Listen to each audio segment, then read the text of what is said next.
La combustion d'une cigarette produit une fumée chargée de plus de 4000 substances différentes, des goudrons, du monoxyde de carbone et de la nicotine.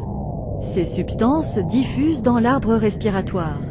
Au niveau des bronches, elles provoquent une inflammation, une hypersécrétion de mucus et la paralysie des cils. Le mucus, chargé de polluants, stagne et encombre les bronches. Cela peut favoriser une bronchite chronique. Dans les alvéoles pulmonaires, les globules blancs sécrètent des enzymes destinées à détruire les particules de fumée.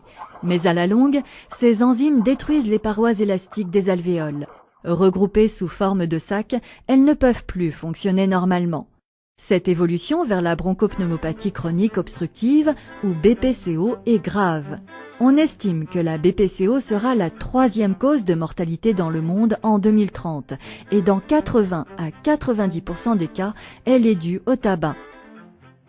Une autre grande pathologie pulmonaire due au tabac est le cancer. Les goudrons de la fumée finissent par pénétrer dans les cellules de l'arbre respiratoire. Dans le noyau de ces cellules, ils endommagent l'ADN, entraînant une prolifération anormale des cellules, provoquant ainsi une tumeur, un cancer qui pourra envahir les poumons.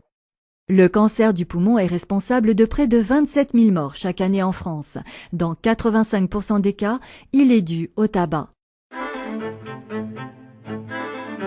Les cancers de la bouche, de la gorge et du larynx, eux aussi liés au tabac, restent également de pronostic très sombre.